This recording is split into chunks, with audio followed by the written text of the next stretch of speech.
This week on Supercars Torque, it's all Wildcards and Wannaroo.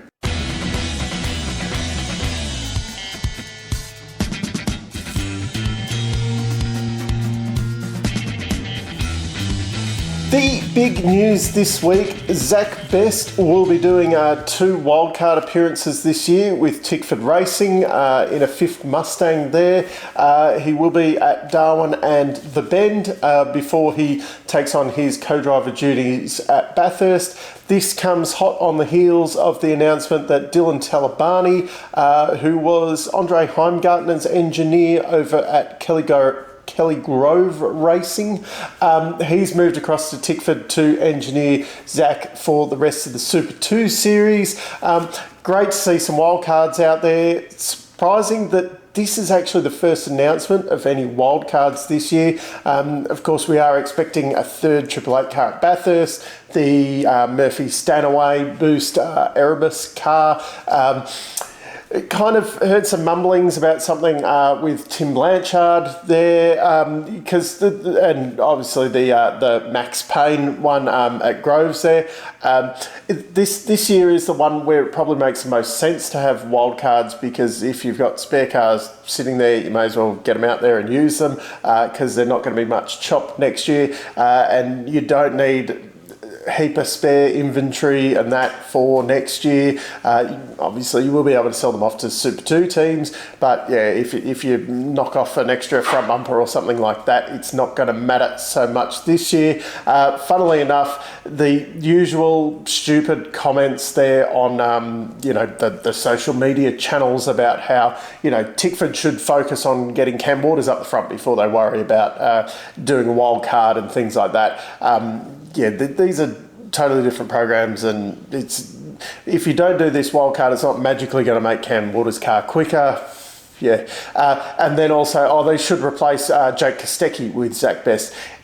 If anything, James Courtney should be the one worried about his seat. That car has the least funding out of the 4 of them. When you look at the 4 cars, probably the car with the most funding is Jake Kostecki's, believe it or not, although I think Cam Waters is very well funded there. That Jake Kostecki car is not going anywhere until they have, and let's worry about the funding on the other 2 cars before we worry about replacing Jake Kostecki, because that car's funding is solid, while some of the others are a lot more questionable in that team. So really, unless James Courtney can bring along funding, or a sponsor comes along and says we want James in the car, I can really see if Zach continues the way he's going with the Super 2 Championship and does a reasonable job with these wildcards, I can see him doing the replacement there of Courtney next year, because it looks like he brings a bit of funding along for that drive. The other little bit of news this week was that the David Couchy Triple Eight legal case has been resolved. So that probably means that Triple Eight didn't have a leg to stand on the whole thing, and it's all just gone away, never to hear any more of it. So we'll just leave it at that, I think. The racing is back this weekend, and we're finally going out west again. It's been 2019 was the last time. Now think back. Last time we were out there, we were talking about parity. We're still talking about parity. But this was the big one where the Mustang had its big wing clip for the year, where they did the under tray and I think they did something with the gurney flap or whatever, and reduced the end plates from ones that were about that big to ones that were about this big. It's nearly, you've kind of got used to them now, but it's nearly comical looking at those original end plates that were on that car at the start. They were enormous. Now for the racing that weekend, it did not slow down. At least the DJR Penske guys that weekend, they took both of the wins. Fabs actually that was his second last win. Fabs is there, the last of his wins for 2019. He took the win, the first win for the weekend. Scotty took the second win for the weekend. And the Saturday, it was a DJR 1-2. The other guys taking the podiums that weekend were Chaz, Jamie and Cam Waters. This weekend, we'll see the return of Super 2 and Super 3. It seems like forever we saw them at Sydney last time. A bit hard to predict this one because with it being damp conditions in Sydney, a bit hard to get the whole form guide there of who's really on it or not. Supercars though will only be a 2-day event for them. Saturday we'll see a couple of practice sessions, a 3-part qualifying session, and then a night race, which they were always exciting to watch. It was really spectacular last time they were out in Sydney.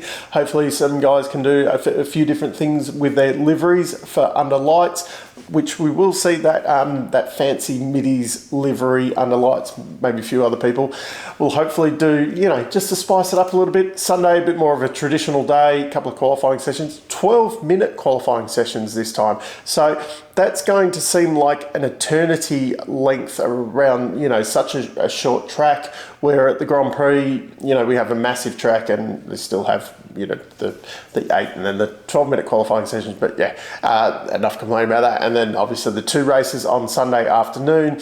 As for the form guide, 888, how can you look past Shane Van Gisbergen? Will be interesting to see, where Brock Feeney fits in all of that. The biggest hope is that the DJR guys can still be on the pace and get rid of those little niggling mistakes that they've had, I suppose, recently, and actually challenge for the wins. And hopefully Chaz Mostert will be up there battling with them as well, just to add a little bit of interest in there. So it's not just, Shane going out and winning all 3 races, but as much as I don't want to say that, I can see him just going out and winning all 3 races this weekend. The big questions for me for the weekend are, can Dave Reynolds keep up the pace that they've shown over the last couple of rounds, especially the pace they had at the Grand Prix? Can Matt Stone Racing keep moving up the grid the way they have been? And the final one, can Tickford kind of, reset this year and start showing the pace that they should be, at least with the Cam Waters car? They've been there or thereabouts, but they really just need to step it up. So that's my Wannaroo preview. Down in the comments, let me know what you think. Do you agree? Is Shane going to walk away with all 3 races, or am I miles off the mark? Also, just a reminder, backseat drivers, the live stream that we've been doing on Thursday nights, that'll be again this weekend, week at 8 p.m. I have set up a separate channel for it. We are at the moment still streaming on both channels, but I will cut that off very shortly. So if you can, like and subscribe on the new channel, just to get a bit, give me a bit more motivation to separate the 2 properly. But don't worry, if you are missing out on it, it's just me and a mate having a chat, general about Formula 1, but motorsport, all over the place. If you are interested in jumping on and having a chat with us, drop me an email down here somewhere, and let me know a bit about yourself. Probably have to have a bit of a Zoom interview thing, so anyway, until next time, I'm still Dave, and I'll catch you later.